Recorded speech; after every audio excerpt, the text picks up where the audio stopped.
This is my story. And it's a story of love. Though everyone expected it to be a story of murder.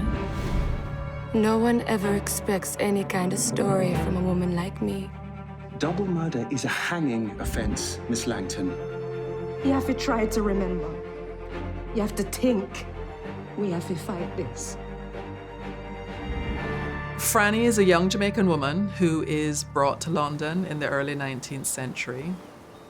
She grew up in Jamaica on a plantation called Paradise, and she worked there with John Langton, who was her owner at the time.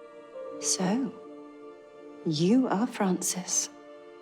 Frannie Langton focuses on an educated slave girl, and she was enslaved in the mind rather than physically. She worked intellectually with her master. She is given as a gift to work as a maid in the house of George Benham, who's a famous natural philosopher. I'm not staying here. I am not staying here. Langton! I said, do not embarrass me. Frannie is not as easily manipulable as he hopes. She engages in some extracurricular activities which he's not expecting. She falls in love with his wife, Madame Benham. And how are you finding us, Frances? A shock? The Benham household is a rather tense place to be. His relationship with Madame is one of a bad matching in the first place. His attraction and interest in her was something which was quite shallow, without understanding anything about the person underneath. You're indulging again, Meg. And George says you're not eating. He's just been on the floor. I think when Frances turns up on Madame's doorstep, she is elated.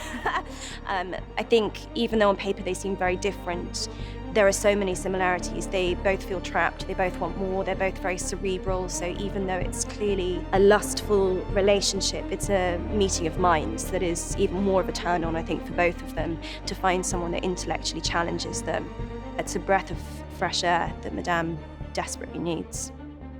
The two have this twisted love affair, which ends in tragedy when Benham and Madame are discovered murdered. Look at what you've done. And fingers are pointed at Frannie. She's put on trial at the Old Bailey. But the trouble is she doesn't quite remember what happened because she was very high on laudanum, and that's something that she started taking with Madame. Try yourself. It takes everything away. Where you get that? So it kind of follows her story in trying to recollect and see if she actually did do it, and also she's reminiscing on the love that she had for Madame. She can't possibly believe that she's done it. I don't know what happened. You were arrested in your mistress's bed. It's where I slept. It's where I always slept. I loved her. She loved me. What I found most compelling about it is the theme of love within it, not necessarily just the love story, but love as a theme in Frannie's life and her complicated relationship with love and with being accepted. I love the fact that this is a Gothic romance in the style of those classic 19th century Gothic romances, but featuring a black woman, which has never been done before, on the page or on screen. Some things cannot be brought into the light. Then let it be done in the dark. It challenges how black characters are portrayed by portraying us. Because we don't see much of us in period dramas. So yeah, I think it's great to see, you know, Sal, Frannie and Laddie were all completely different people. We're not caricatures, we're very fully fleshed out human beings. A lot of whether or not the audience will connect with Frannie depends on the wonderful Carla Simone Spence, who I think has embodied her, and her whole complicated, at times challenging, at times unlikable, most of the time controversial approach to life as a Jamaican woman in 19th century London.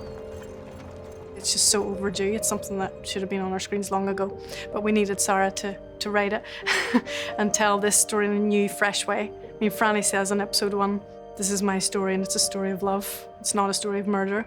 And she also says, it's not your typical history of slavery story either.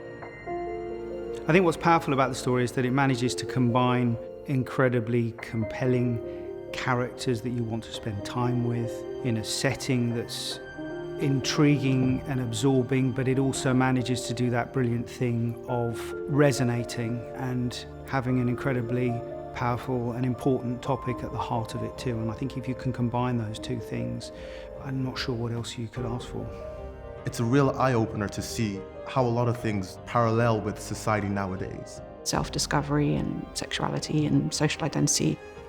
I want you to be proud to be with me. I want to be proud with you. I think the very fact that she managed to survive and live a life and have the freedom and the guts to have a relationship with a woman she fell in love with speaks of the 21st century rather than the 19th century. We are still debating the legacy of empire. We're still talking about whether we should still have statues of slave owners up or have children attend schools named after slave owners. And so I think there is a really good point to re-examining our history with all of that in mind. There is no such thing as a happy slave.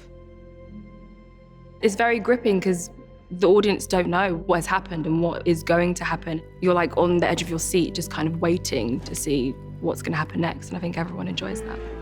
If they point the finger at me, who's going to believe someone else could have done it? It's a universal story. She's a young woman who's been oppressed, which many of us can relate to, and she's in love. Everyone's, I hope, has been in love. It's great.